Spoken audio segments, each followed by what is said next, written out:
Hello everyone, welcome to Sara's whisper. শুনছেন উপন্যাস আমার আলাদিন, পর্ব সংখ্যা ২৮। আউচ, আস্তে! কপালের ক্ষতে সামিয়া ওষুধ লাগিয়ে দেওয়ায় হেসে উঠল সাইবান। অসন্তুষ্ট দৃষ্টিকে ছেলেকে একবার দেখে সামিয়া পুনরায় নিজের কাজ বহাল রাখলেন। গতকালের ব্যান্ডেজটা খুলে নতুন ব্যান্ডেজ লাগিয়ে দিতে দিতে তিনি বললেন, আমাদের বাসাটা কি হঠাৎ স্লিপারি হয়ে গেল, যেখানে সেখানে শুধু পিছলে যাস? মম, লাগছে। লাগাই উচিত। দিবার স্বপ্ন দেখতে দেখতে সিঁড়ি দিয়ে নামছিলি নাকি? 25 বছরের একটা ধাড়ি ছেলে, জীবনের এতগুলো বছরে একবারও এদিক সেদিক কোথাও পড়া হলো না, সে আজকাল শুকনো মাটিতে আছাড় খায়। সুগন্ধা না দেখলে আমার কাছে আসতি বলে তো মনেই হয় না। ওই দুর্গন্ধ যত নষ্টের গোড়া। ওটাকে বিয়ে শাদি দিয়ে তাড়াতাড়ি বাড়ি থেকে বিদায় করো। হ্যাঁ, তারপর উঠতে বসতে হুকুমের ছড়ি ঘোরাবি কার উপর? বিয়ে শাদি সৃষ্টিকর্তার দান, তাছাড়া ভালো ছেলে পাওয়ারও ব্যাপার আছে। ওদের মধ্যে তো আবার কাস্ট কুষ্টি কত কিছু মেলানো লাগে। আগে পড়ালেখা শেষ করুক মেয়ে, পরে ওই সব চিন্তা করা যাবে। সাইবান আর একটাও কথা বলল না। গোমরা মুখে বসে সামিয়াকে নিজের কাজ করতে দিল। নিজের কাজে সন্তুষ্ট হয়ে সামিয়া অবশেষে সরে দাঁড়ালেন। ছেলের গাল ফোলানো মুখটা দেখে তার ঠোঁটে হাসি খেলে গেল। কি রে ব্রো, অ্যাংরি বার্ড হয়ে বসে আছিস কেন? তোমার কি ব্রো? তুমি যাও, তোমার হাসপাতালে যাও। শুধু যাও কেন, ওখানে তাঁবুটা নিয়ে আস্তানা বানিয়ে নিতে পারো না? কষ্ট করে ওই 1-2 ঘন্টার জন্য বাড়ি না আসলেও তো চলে। ওহো, এজন্য রাগ করেছে চ্যাম। মম বেশি বিজি আজকাল, তাই না? ছেলের পাশে বসে পড়লেন সামিয়া। প্রায় দিন 15 যাবৎ হাসপাতালে ভীষণ চাপ যাচ্ছে তার। সামনে একটা আন্তর্জাতিক সম্মেলন আছে, বিদেশ থেকে বেশ নামি দামি কয়েকজন ডাক্তার আসবেন। সব কিছু আয়োজন এবং রোগী দেখার আজকাল তার বাসায় প্রায় ফেরা হয় না বললেই চলে। হাসপাতালের কাছেই তার ছোটবেলার একটা বান্ধবীর বাড়ি। বেশি দেরি হলে মাঝে মধ্যে বান্ধবীর সাথেই থেকে যান। আহমদ আসার পর থেকে তার বাড়িতে ফিরে আসার তাড়াটা অনেক কমে গিয়েছে। মনটা কেমন অশান্ত, কিন্তু ছেলে মেয়েদের সেসব বুঝতে দিতে তিনি চান না, তাই হাসপাতালের বাহানা ব্যবহার করে চলেন। হাত বাড়িয়ে সাইবানের মাথার চুলে বিলি কেটে দিতে লাগলেন তিনি। ছেলেও চোখ বুজে বিড়াল ছানার মতো তার কোল ঘেঁষে শুয়ে পড়ল। এই সময়টা তার ভীষণ প্রিয়, যখন তার চঞ্চল ছেলেটা বাইরের জগৎ ছেড়ে এসে তার কোলে আশ্রয় নেয়। আমি তো ভাবলাম বাড়িতে মানুষ প্রাইভেসি পাবে, কিন্তু দেখছি তো হিতের বিপরীত। তারপর বলো ব্রো, আলাদা রুমে থেকে বিবাহিত জীবনের স্বাদ কেমন নিচ্ছিস? সাইবানের শান্ত মুখটা কুঁচকে গেল। জিভে চুপ করে বিরক্তবোধক একটা শব্দ তুলে সে বলল, জরিনার আম্মা সকিনার জন্য আমি কালকেই ছেলে দেখা শুরু করব। সিসিটিভিটা আমাকে এক দণ্ড শান্তি দিত না। এভাবে বলছিস কেন? খবর সারিকাও পাচার করে থাকতে পারে। ওই ছেড়ির থেকে চিল মানুষ দুনিয়ায় দুইটো নেই। She can not care less about this সাংসারিক ঝামেলা। সব দুর্গন্ধই করে। সারাদিন বসে বসে নাগিন সিরিয়াল দেখলে এমনই তো হবে। সিরিয়াসলি ব্রো, টপিক চেঞ্জ করছিস কেন? মমকে বলবি না? কি হয়েছে? গলার সুর পরিবর্তন করলেন সামিয়া, নরম হলেও ভীষণ। সাইবানের মাথায় বিলি কাটতে লাগলেন তিনি। ছেলে তার আর কোনো কথা বলল না, শান্ত হয়ে চুপটি করে রইল। ইরাম কিছু বলেছে সেদিনের ব্যাপারে? অবশেষে মুখ তুলে মায়ের দিকে তাকালো সাইবান। উনি আমাকে বলা কবে ছেড়েছে। সন্দেহ ওনার রন্ধ্রে রন্ধ্রে মিশে গিয়েছে। এভাবে বলছিস কেন? তিতলির বাবা মায়ের কাণ্ডে এখনো নারাজ বুঝি? আমি জানি না, আজকাল কথা হয় না। সাইবান কাঁধ তুলে ঠোঁট উল্টে এমনভাবে বলল যেন ইরামের সঙ্গে সে কথাবার্তা বলে না, এতে তার কিছুই যায় আসে না। অথচ সেই ডোন্ট কেয়ার মনোভাবের আড়ালে লুকিয়ে থাকা বিষণ্ণতাটুকু সামিয়া মা বলেই বোধহয় ধরতে পারলেন। বিলিকাটা থামিয়ে ছেলের বুকে হাত রেখে আলতো করে চাপড়াতে লাগলেন সামিয়া, যেন ঘুম পাড়াচ্ছেন। তার নমনীয় কণ্ঠস্বর বাজলো সাইবানের কানে। আমি ইরামকে বুঝতে পারছি, তোকেও বুঝতে পারছি, আর আমার মনে হয় তোরা কেউই দোষী না। ইরাম একটা কালো অতীত থেকে বেরিয়ে এসেছে। হুট করে ওর নতুনভাবে কাউকে জোর দিয়ে বিশ্বাস করাটা অস্বাভাবিক নয়। ওর মনের অবস্থাটা বোঝার চেষ্টা কর। নিজের আগে সবসময় ওকে ওর বাচ্চার কথায় ভাবতে হচ্ছে। ও চাইলেই এই বাড়ি থেকে চলে যেতে পারবে না, কারণ ওই বাচ্চা। দেখ ভাগ্যের কাছে কতটা অসহায় একটা মানুষ। ওর ফার্স্ট্রেটেড হয়ে যাওয়াটাই নর্মাল। এই যে তুমি মাত্রই বললে তুমি নাকি আমাকেও বুঝতে পারছো মম, তাহলে তোমার সমস্ত কথায় শুধু ওনার পক্ষে সাফাই কেন? সামিয়ার হাঁটু আঁকড়ে ধরে কোলে মুখ গুজে রাখলো সাইবান। তার গম্ভীর কণ্ঠস্বর ভেসে এলো, আই এম ট্রাইং ওকে, কিন্তু চেষ্টা তো শুধু একজনকে করলে হবে না। এক নৌকায় যদি দুজন মাঝি থাকে তাহলে দুজনকেই সমান তালে নৌকা বইতে হবে। যদি একজনই বাইতে থাকে আর অন্যজন হাল ছেড়ে আয়েশ করে, তাহলে তো নৌকা বেশি দূর এগোবে না। সামিয়া মুখ নামিয়ে ছেলের মাথায় একটা স্নেহের চুমু খেলেন। তারপর তার কানের কাছে গিয়ে মোলায়েম গলায় বললেন, যে কথাগুলো আমাকে বলছিস সেগুলো ইরামকে সরাসরি কেন বলিস না? একটা সম্পর্ক ধরে রাখার মূল ভিত্তি হলো কমিউনিকেশন। একে অপরকে না বোঝাটা কোনো ফ্যাক্ট না। ফ্যাক্ট হলো নিজেদের অনুভূতিগুলো সৎভাবে একে অন্যের সাথে শেয়ার না করাটা। ইরাম চাপা স্বভাবের, তাই যোগাযোগটা তোকেই আগ বাড়িয়ে শুরু করতে হবে। হ্যাঁ, যদি এরপরও সমাধান না হয় সেটা অন্য ব্যাপার, কিন্তু শুরু তো কাউকে না কাউকে করতে হবে বল। তুমি আর ড্যাডও তো কমিউনিকেশন করো না মম। সাইবান এমন একটা কথা একদম বেখেয়ালে বলবে সামিয়া আশাও করেননি। সম্পূর্ণ জমে গেলেন তিনি। ছেলে তার দিকে তাকিয়ে নেই, কোলে মুখ গুজে আছে। যদি তাকিয়ে থাকতো তাহলে অপরাধ বোধ ছাড়া তিনি ওই চোখের দৃষ্টি দেখতে পারতেন? কোনোদিন না। সামিয়া ঝট করে পাশ ফিরে তাকালেন। হঠাৎ করেই তার সব শব্দ হারিয়ে গিয়েছে। ছেলেকে তিনি আর কোনো উপদেশ দিতে পারলেন না। যে অপরাধের অপরাধী তিনি নিজেই, সেই উপদেশ ছেলেকে কিভাবেই বা দেন? মা ছেলে কারোরই আর একে অপরের সাথে কথা বলা হলো না। দুজনই একদম চুপ করে রইল। অতঃপর সাইবানের ফোন ভাইব্রেট করে উঠল পকেটে। মায়ের কাছ থেকে নিজেকে ছাড়িয়ে সে ফোন রিসিভ করলো। ওপাশ থেকে কথাগুলো শুনল বেশ মনোযোগ দিয়ে। তার নির্মল চেহারা ক্রমশ ক্ষীণতর হয়ে উঠল। সামিয়া খানিক আশঙ্কা বোধ করলেন। কি হয়েছে? তিনি প্রশ্ন করলেন। সাইবান প্রথমটায় জবাব না দিয়ে উঠে দাঁড়ালো। চেয়ারে ছুঁড়ে রাখা নিজের রং চটে জ্যাকেটটা গায়ে জড়িয়ে রুমের বাইরে এগিয়ে গেল। তবে বের হওয়ার আগে পিছন ফিরে সে মাকে জানালো, বখতিয়ারের লাশ পাওয়া গিয়েছে, আমি থানায় যাচ্ছি, খবরটা ওকে জানানোর প্রয়োজন নেই। এটুকু বলেই সাইবান ঝড়ের গতিতে বেরিয়ে গেল। সামিয়া বিছানায় হতবাক হয়ে রইলেন। উনি বলতে সে ইরামকে বুঝিয়ে গিয়েছে তাতে কোনো সন্দেহ নেই। মাথা চেপে ধরলেন তিনি। বুকের ভেতর ভয় ভর করল। এই কোন অশুভ চক্রে জড়িয়ে যাচ্ছে তার পরিবার? নিজের ক্লাস শেষ করে করিডর ধরে এগিয়ে যাচ্ছে কাইসান। তখনই পিছন থেকে ডাক ভেসে এলো, কাইসান। ঝট করে ঘুরে তাকালো সে। ছুটে আসছে ইরাম। রমণীর পরনে একটা লাল বর্ণের তাঁতের শাড়ি। ঠিক কটকটে লাল নয়, একদম হালকা শেড, যার কারণে চোখ আরাম পায়। পরিপাটি করে জড়ানো বস্ত্রটি অন্যান্য দিনের তুলনায় ইরামকে একটু বেশি আকর্ষণীয় করে তুলেছে। লম্বা চুলগুলো খোঁপা বাঁধা, তাতে আবার একটা বাগান বিলাস ফুল গুজে দেওয়া। অসাধারণ লাগছে। পুরোদস্তুর বাংলাদেশি নারী।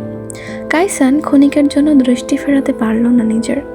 অজান্তেই ইরামের ছুটে আসতে থাকা অবয়বে আটকে রইল তার গভীর চোখ জোড়া। ইরাম কাছে এসে থামল, বিরাট করে হাসলো। তোমার জন্য সারপ্রাইজ আছে। কাইসান ভ্রু উঁচু করে তাকালো। ইরাম কোর্সের ক্লাস করছে 1 সপ্তাহ হয়ে গিয়েছে। এই 1 সপ্তাহে শিক্ষক শিক্ষার্থীর বন্ধনের পাশাপাশি তাদের মাঝে পুরাতন বন্ধুত্বের আবহটা ফিরে এসেছে। উভয়ে এখন একে অপরকে নাম ধরে তুমি বলে সম্বোধন করে। যদিও ক্লাসের ভেতর সে ইরামের জন্য মিস্টার রুশদি আর তার জন্য ইরাম মিসেস কিবরিয়া। সম্পূর্ণরূপে ইরামের দিকে ঘুরে তাকালো কাইসান, শুধালো, সারপ্রাইজ? ইরাম মাথা দুলিয়ে নিজের হাতের ম্যাকবুকটা খুলে দেখালো। স্ক্রিনে তার ফাইবার অ্যাকাউন্টের ছবি। সেখানে স্পষ্ট দেখা যাচ্ছে একটা কাজের অনুরোধ পেয়েছে সে। ইরাম খানিকটা গর্বিত কণ্ঠস্বরে জানালো, কোর্সের আগেই অ্যাকাউন্ট খুলে আমি অ্যাড দিয়ে রেখেছিলাম, $5 আর্টিকেলের কাজ করে দেব। বেশ কয়েকটা স্যাম্পলও রেডি করে রেখেছি। যেহেতু কলেজ ভার্সিটিতে কম্পিউটারে টুকটাক কাজ শেখা হয়েছিল, একজন যোগাযোগ করেছে।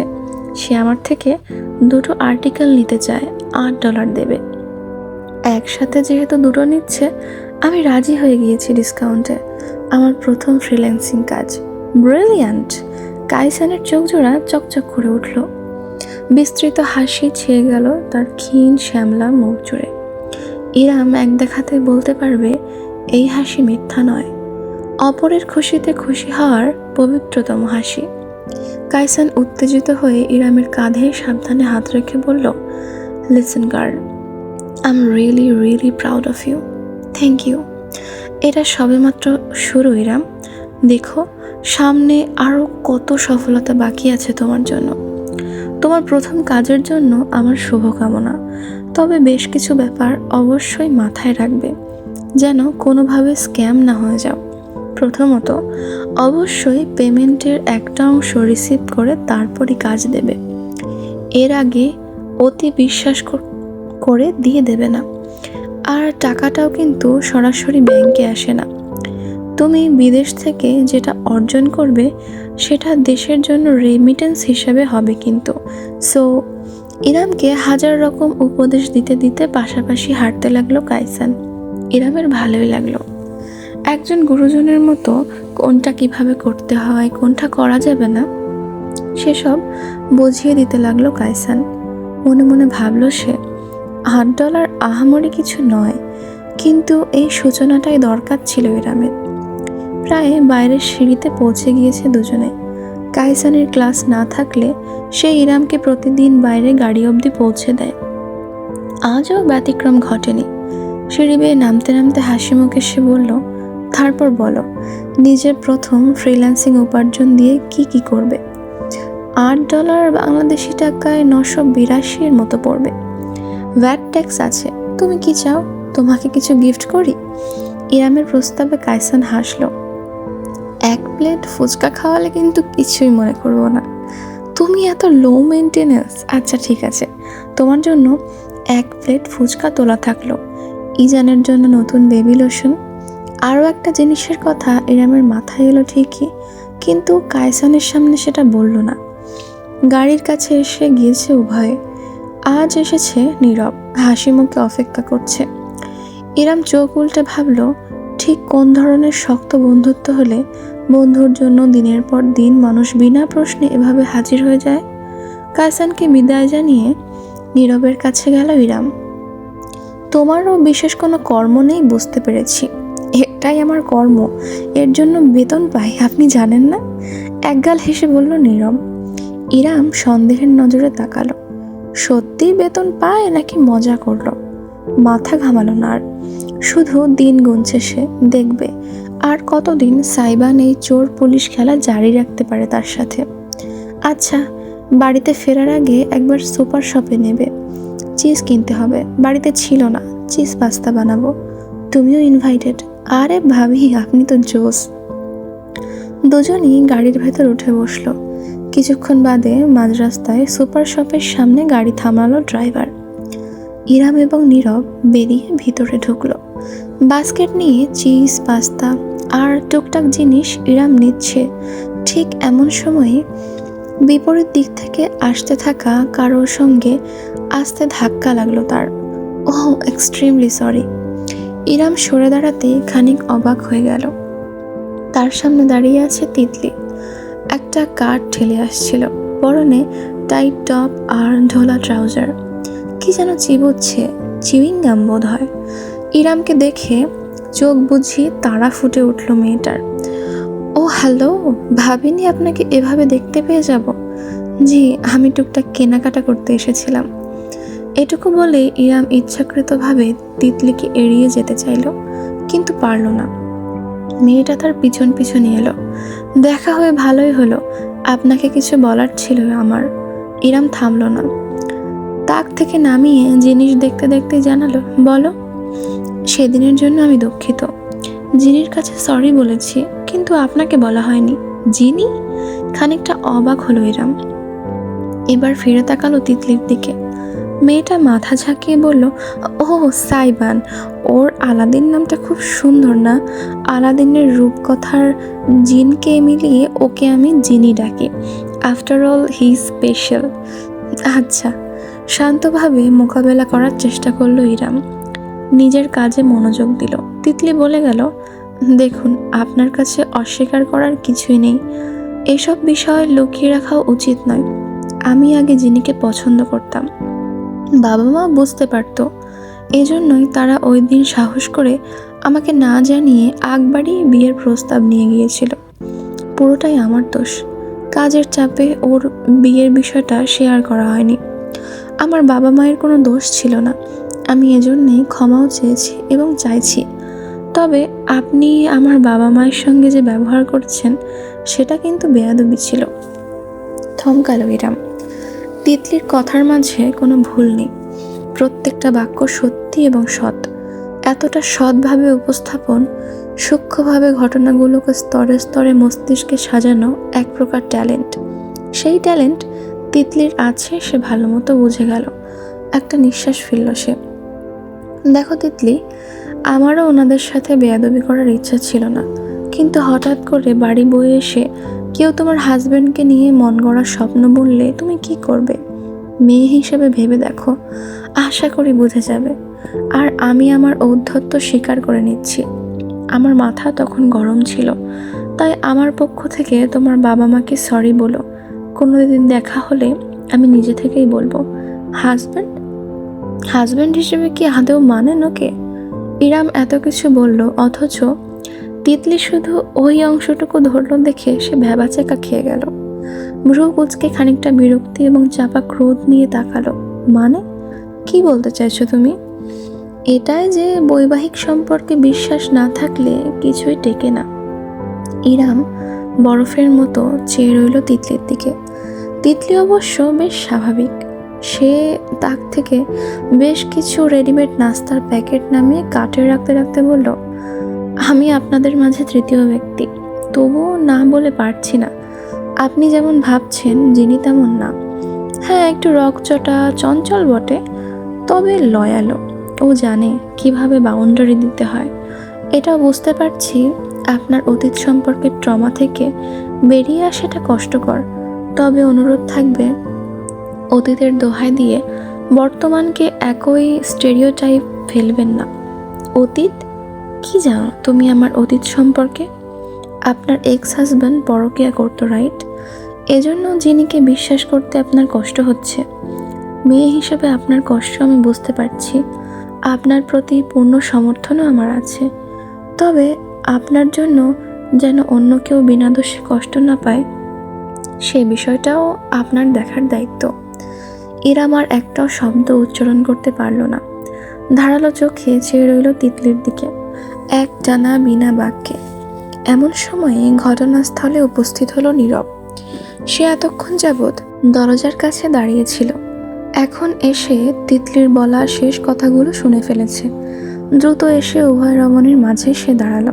হাত তুলে তিতলির কাঁধে রেখে সরিয়ে দিয়ে গম্ভীর গলায় বলল, ব্যাক অফ ব্রো, এবার বাড়াবাড়ি করছিস।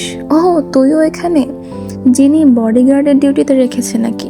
শাট আপ তিতলি, একটু বেশি কথা বলিস তুই। নীরবের চোখে স্পষ্ট সতর্ক সংকেত দেখা গেল। তাতে হাত তুলে পিছিয়ে গেল তিতলি। আমি শুধু সাহায্যই করতে চাইছিলাম। নীরব আর পাত্তা দিল না। ইরামের দিকে ফিরল। তার হাত থেকে বাস্কেট নিয়ে ক্যাশিয়ারের দিকে যেতে যেতে বলল, আপনি প্লিজ আসুন ভাবি, দেরি হয়ে যাচ্ছে। আপনাকে বাড়িতে পৌঁছে দিয়ে আমি কাজে যাব। ইরাম শেষ এক পলক তিতলির দিকে তাকালো, আর একটা কথা বলল না। হন হন করে হেঁটে সে চলে গেল। তার হাঁটার ভঙ্গি এবং দুহাত শক্তভাবে মুঠে পাকানো দৃশ্যে যে কেউ বুঝতে সক্ষম ভীষণভাবে রেগে গিয়েছে সে। সাইবান ডাইনিং টেবিলে বসেছে। আজকে ভাত খাওয়ার ইচ্ছে নেই তার। সারা সকাল বাইরে ছিল। পিৎজা অর্ডার করেছে সে, সঙ্গে বিশাল বড় কোলা। গ্লাসে কোলা ঢেলে আঙুল মোটকে আয়েশ করে যখন পিৎজায় কামড় বসাবে, ঠিক তখনই বাড়ির ভেতর ঢুকলো ইরাম। সাইবান নিজের জায়গায় জমে গেল। ড্যাব ড্যাব করে চেয়ে রইল, কারণ ইরামকে মোটেও স্বাভাবিক দেখাচ্ছে না। চোখের দৃষ্টি ভীষণ উদ্ভ্রান্ত মেয়েটার, কেমন যেন ধোঁয়াশা চোখের মাঝে। শান্ত নির্মল মুখটায় গাঢ় আধার, চলনের তীক্ষ্ণতা। শাড়ি পরা সত্ত্বেও বিন্দুমাত্র কোমলতা নেই। হনহন করে হেঁটে আসছে সে, ঘূর্ণিঝড় হয়ে। সাইবানের ভ্রু উঁচু হলো, তবে সে আর কিছুই করার সুযোগ পেল না। হাতের ম্যাকবুকের ব্যাগটা ইরাম ঠাস করে টেবিলের উপর রাখলো। তারপরেই এগিয়ে এসে হুট করে সাইবানের শার্টের কলার টেনে ধরল। একটা মেয়ের গায়ে যে এত শক্তি থাকতে পারে, সাইবান আজ ইরামকে অনুভব না করলে কোনোদিন টের পেত না। এক ঝটকায় চেয়ার থেকে টেনে তাকে দাঁড় করিয়ে ফেলল ইরাম। ক্রুদ্ধ হয়েছে, গর্জে উঠল, আমার অতীত নিয়ে কথা বলার অধিকার তোমাকে কে দিয়েছে? সাইবান হতভম্ব হয়ে পড়ল। চোখ মেলে অসহায়ের মতো তাকিয়ে রইল সে অর্ধাঙ্গিনীর দিকে। ইরাম তার কলার ধরে ঝাঁকিয়ে ঝাঁকিয়ে চেঁচিয়ে উঠল, আমার এক্স হাজব্যান্ড পরকীয়া করে, আমার প্রেজেন্ট হাজব্যান্ডের সাথে আমার ঝগড়া চলে। এটা বাইরের মানুষ জানবে কেন? কেন জানবে আলাদিন? জবাব দাও। তোমার এত বড় আস্পর্ধা, তুমি আমার অগোচরে ঘরের কথা বাইরে পাচার করো? You idiot, irresponsible, immature, insufferable boy, shut the fuck up right now, selfish one. পাল্টা চিৎকার করে উঠল সাইবানও। দুজনই যেন আজ দুজনের মাথা খুইয়ে বসেছে। ইরাম তাও যা গলার নিচে রেখেছিল, সাইবান একটুও নিয়ন্ত্রণে রাখল না। তার পুরুষালী ধমকের আওয়াজে কিচেন থেকে সুগন্ধা ছুটে এলো। ইজানকে সবে ঘুম পাড়াতে সক্ষম হওয়া সারিকাও দৌড়ে এলো। সামিয়া আজ বাড়িতে ছিলেন। তিনি এমনকি সবসময় আড়ালে থাকা আহমদাবদী নিজের রুমের নির্বাসন ত্যাগ করে হল রুমে চলে এলেন। ইরাম সবাইকে আশেপাশে দেখে আঙুল তুলে সাইবানকে শাসালো, গলা নিচে, একদম নিচে। সাইবানের হাত খপ করে ধরে ফেলল সে। উদ্দেশ্য স্বামীকে টেনে বেডরুমে নিয়ে যাওয়া। সকলের সামনে এসব বলতে ইচ্ছুক না সে, না ইচ্ছুক পশুর মতো ঝগড়া করতে। কিন্তু সাইবান আজ বোধ হয় খুইয়ে বসেছে তার চিন্তা ভাবনা। এতদিন যাবৎ তার সঙ্গে কথা না বলা, অভিমান করে থাকা, পর্যাপ্ত আগ্রহ এবং যত্নের অভাবে তার মানসিক অবস্থা সম্পূর্ণ ভেঙে পড়েছে। ঝটকা দিয়ে নিজের হাত সে ছাড়িয়ে নিল। পাল্টা হুঙ্কার দিয়ে ইরামকে সে বলল, মা লাগেন আমার? হ্যাঁ, মা লাগেন আপনি আমার? আমি আপনার বাচ্চা? যখন ইচ্ছা যেখানে ইচ্ছা আপনি আমার উপর ফাটবেন আর আমি চুপচাপ দেখে যাব, তাই ভাবেন আপনি? ও, তাহলে তুমি সারা বাড়ির মানুষকে শোনাতে চাও, সেটাই তো তোমার স্বভাব। সমাজে কথা ছড়াতে পারো আর বাড়িতে ছড়াবে না? ছড়িয়েছি, বেশ করেছি। আপনার নামে আরও কিছু ছড়ানো উচিত ছিল। পাগল হয়ে গিয়েছিস তুই? সামিয়া ছুটে যেতে চাইলেন বউয়ের মাঝখানে, কিন্তু সারিকা মাকে চেপে ধরল। ওদের সমস্যা, ইন্টারফেয়ার করো না। আজকে ফেটেছে যখন ফাটতে দাও। সত্যি বলুক অন্তত একে অপরকে। সামিয়া মেয়ের বাহুর মাঝে হতবাক হয়ে দেখতে লাগলেন কাণ্ড, অসহায়ের মতো। পাত্তাও দেয়নি ইরাম কিংবা সাইবানের কেউই। উভয়ই একে অপরের ক্রোধে ডুবে আছে। তোমার সমস্যাটা কোথায় আলাদিন? আমি তোমার কোন পাকা ধানে মই দিয়েছি? আমাকে মানুষের সামনে নিজ প্রমাণ করে তুমি কি পাও? ঠিক যে যে কথাগুলো আমি তোমাকে বলেছি, আজকে সেগুলোরই প্রমাণ পাওয়া গিয়েছে। তুমি বোঝো না? দুধ খাওয়া শিশু তুমি। আমাদের দাম্পত্য জীবনের গোপন কথা তোমার মেয়ে বান্ধবী কেন জানবে? কিসের পরামর্শ দরকার ছিল তোমার? বাসার মা বোনকে যে কথা বলতে পারোনি, সেই কথা বলতে গিয়েছো বান্ধবীকে। আর আমি তোমাকে সন্দেহ করলেই দোষ? মাথায় রক্ত চড়ে গেল সাইবানের। শটান করে ঘুষি হাঁকালো সে। আতকে উঠল সবাই। এই বুঝি ইরাম আঘাত পায়। অথচ সাইবানের ঘষিটা গিয়ে লাগলো সিঁড়ির রেলিংয়ে। চামড়া ফেটে রক্ত গড়াতে লাগলো। দাঁত কিরমির করলো সে। দুপাশে তীক্ষ্ণ সুচালো দাঁত জোড়া বেরিয়ে এলো। তার সুদর্শন চেহারা হয়ে উঠল পাশবিক। সন্দেহ, সন্দেহ, সন্দেহ। I am fucking tired of this. সাইবানের চোখ জোড়া বুঝি লালচে হয়ে উঠেছে। ঘর ঘর শব্দ বেরোচ্ছে তার গলা থেকে।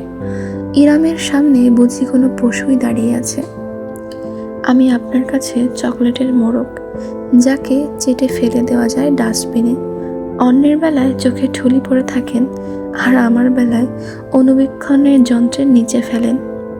আপনি এত স্বার্থপর কেন ইরাম আপু? ইরাম জবাব দিতে পারল না। স্তব্ধ হয়ে দাঁড়িয়ে রইল। সাইবান আজ থেমে নেই। সে ভিতরে সব কিছু উগরে দিচ্ছে। সত্যি কথা কি জানেন, আমি আপনার মতো স্বার্থপর মানুষ জীবনে দুটো দেখিনি। আমার বান্ধবীর কথা বলছেন, তিতলি? আরে, ও তো আমার জীবনে এমন সময় আমার পাশে ছিল যখন আপনার টিকিটাও খুঁজে পাওয়া যায়নি। আপনি তখন নিজের সংসারে নিজের স্বামীর সাথে আয়েশ করছিলেন। আপনি কি বুঝবেন আমাকে, আমার বন্ধুত্বকে, আমার প্রায়োরিটিকে? আপনার শিক্ষা দীক্ষা সব ভুয়া। আপনি জানেন শুধু মানুষকে ব্যবহার করতে। আমাকে বিয়ে করে ব্যবহার করে যাচ্ছেন ইচ্ছা মতো। আমার টাকা, আমার নিরাপত্তা, আমার সব কিছু আপনি আর আপনার ছেলে মিলে লুটে নিচ্ছেন। এরপর সুযোগ বুঝে একটা সময় চলে যাবেন। লজ্জা করে না আপনার? কোনোদিন সংকোচ হয় না? সাই, দ্য হেল! এবার অতিরিক্ত বলছিস তুই। সারিকা অবধি আর না বলে থাকতে পারল না। তবে সাইবান বোনের দিকে ঘুরেও তাকালো না। আহমদ মেয়ে স্ত্রীর পাশে থামে হেলান দিয়ে বিনোদনের সঙ্গে দেখতে দেখতে মন্তব্য করলেন, এটা আজ না হয় কাল হওয়ারই ছিল। তুমি এই পরিণীতি ডেকে এনেছো। দেখেছো সামিয়া? হাতের মুঠো শক্ত করে ফেললেন সামিয়া। এই মুহূর্তে স্বামীকে আর কিছুই বলতে পারলেন না। তার চোখে অশ্রু টলটল করছে। সাইবান এবং ইরাম কেউই আর পরিবারের জন্য থেমে নেই। ইরাম অবশ্য নিশ্চুপ, কিন্তু সাইবানের একটা কথাও আর মাটিতে পড়ছে না। সে ক্লান্ত। বারবার অতীতের দোহাই দিয়ে সিম্পাথি কামাতে আসবেন না। এই পৃথিবী দয়ালু না। কেউ আপনাকে দয়া করবে না। আমাদের সবারই কোনো না কোনো অতীত থাকে। পার্থক্য শুধু আমরা অতীত নিয়ে পড়ে থাকি না। সেখানে আপনি অতীত থেকে বেরই হতে পারছেন না। বিশ্বাস করতে না চাইলে বিয়ে কেন করেছেন? নাচতে নাচতে তো আমি যাইনি আপনার কাছে। অসহায় হয়ে আপনিই এসেছেন। আর যখন আমি আপনার সাথে অ্যাডজাস্ট করে নিতে চাইলাম, তখনই আপনার সব সন্দেহ শুরু হয়ে গেল। হ্যাঁ, জান, আমি বাইরে প্রেম করি। আপনাকে রেখে বাইরে 5টা 10টা প্রেম করি। তিতলি আমার গার্লফ্রেন্ড। আপনাকে ডিভোর্স দিয়ে আমি ওকেই বিয়ে করব, কারণ আপনার মতো বউ থাকা আর না থাকা সমান। ইরাম তাকিয়েই রইল সাইবানের দিকে, নিষ্পলক। সাইবান এখন রীতিমতো কাঁপতে কাঁপতে কথা বলছে। রাগ, দুঃখ, হতাশা সব বাঁধ ভেঙে বেরিয়ে পড়েছে। আপনি আমাকে বিশ্বাস করেন না, এক ফোঁটা বিশ্বাস করেন না। সারা দুনিয়া বিবস্ত্র হয়ে আমার সামনে ঘুরে বেড়ালেও আমার পৌরুষে আমি একটা আঁচ আসতে দেব না। আমার সেই ক্ষমতা আছে, সেই ধৈর্য, সেই অধ্যবসায় আর সেই শিক্ষা আছে। কিন্তু না, আপনি তো বুঝবেন না। পরকীয়া, বিশ্বাস ভাঙা, এসব শব্দই তো চিনে নিয়েছেন আপনি, তাই না? আপনার আগের স্বামী আর আমি একই মানুষ আপনার কাছে, স্রেফ জানোয়ার। এই জানোয়ারকে শুধু ব্যবহার করে যান। বিশ্বাস ভরসা করতে হবে না। অতীত নিয়েই থাকুন আপনি, ট্রমাতেই বসবাস করুন, স্বার্থপর মহিলা। সাইবান হাঁপাচ্ছে। তীক্ষ্ণ চোখে চেয়েই সে হঠাৎ করে জমে গেল। ইরামের চোখ জোড়া টলটল করছে। অশ্রু জমেছে ঠিকই, কিন্তু উপচে পড়ছে না অদম্য শক্তির জোরে। সাইবান চোখ পিটপিট করলো। বুকের ভেতর দামামা বাজলো তার। শেষ শেষ শেষ, সব কিছু শেষ করে ফেলেছে সে। আমি স্বার্থপর, আমি অবিশ্বাসী, আমি সন্দেহ করি। ঠিকই বলেছ আলাদিন, আমি তেমনই। ইরামের কণ্ঠ খানিক কাঁপল। সাইবানের সামনে বুঝি তার গোটা দুনিয়া গড়িয়ে গেল। হাত তুলল সে, কিন্তু ইরামকে ছুঁয়ে দেখার আগেই সেই হাত খপ করে ধরে ফেলল ইরাম। তাকে টানতে টানতে সিঁড়ি বেয়ে উপরে নিয়ে গেল। বাড়ির প্রত্যেকটা সদস্য স্তব্ধ হয়ে শুধু তাকিয়ে থাকতে পারল। একটাও বাক্য খরচ না করে ইরাম সাইবানকে সোজা নিজেদের বেডরুমে নিয়ে এলো। ধাক্কা দিয়ে ভেতরে ঢুকে দরজাটাও বন্ধ করে নিল। সাইবান ভারসাম্য হারিয়ে বিছানায় বসে পড়ল। ফিরে তাকালো, তার মুখোমুখি দাঁড়ালো ইরাম। ডাগর ডাগর চোখে তীব্র ক্ষোভ এবং অশ্রু নিয়ে অত্যন্ত ঘৃণার চোখে সে সাইবানকে দেখল। স্বামী তুমি আমার, তাই আমার শরীর দেখার অধিকার জন্মেছে তোমার। আপু, বিড়বিড় করতে পারল শুধু সাইবান। তারপরই অবিশ্বাস্য ঘটনাটা ঘটল। এক টানে বুক থেকে শাড়ির আঁচল সরিয়ে ফেলল ইরাম। জিপার খুলে ঢিলে করে ফেলল ব্লাউজ। সাইবান ঝট করে দৃষ্টি সরিয়ে চোখ বুজে ফেলল। The hell are you doing? আমার দিকে তাকাও আলাদিন। ইরামের আদেশে চোখ খুলতে বাধ্য হলো সাইবান। অত্যন্ত সংকোচ নিয়ে মুখ ঘুরিয়ে তাকালো। সেখানেই তার পৃথিবী থমকে গেল। ইরামের কোমরে একটা হালকা ক্ষতের দাগ। কাপড় সরিয়ে ফেলায় তার উন্মুক্ত উদর জুড়ে লম্বা একটা তীক্ষ্ণ দাগ দেখা গেল, যেন অনেক সময় নিয়ে যত্ন করে মাংস কাটা হয়েছে। বুকের দিকটায় ঢেউ খেলানো এলোপাথারি পোড়ার দাগ। আরও অনেক কিছুই আছে, কিন্তু সাইবান দেখার সাহস পেল না। তার হৃদস্পন্দন থমকে গিয়েছে। ইরামের অশ্রু অবশেষে গড়িয়ে পড়ল। নিজের বুকে হাত চেপে সে বলল, যে পুরুষ নিজের মুখে ভালোবাসার কথা বলতে বলতে শরীরে এই দাগ দিতে পারে, সেই পুরুষ জাতিকে এত সহজে বিশ্বাস করি কি করে? বলতে পারো আমায় আলাদিন? এতক্ষণ শুনছিলেন উপন্যাস আমার আলাদিন। কেমন লাগলো আজকের এপিসোড? একটা ছোট্ট কমেন্ট করে জানাতে ভুলবেন না। উপন্যাসটির পরবর্তী পর্বগুলি খুব শীঘ্রই নিয়ে আসব, তার জন্যে চ্যানেলটি অবশ্যই সাবস্ক্রাইব করবেন। ধন্যবাদ সকলকে।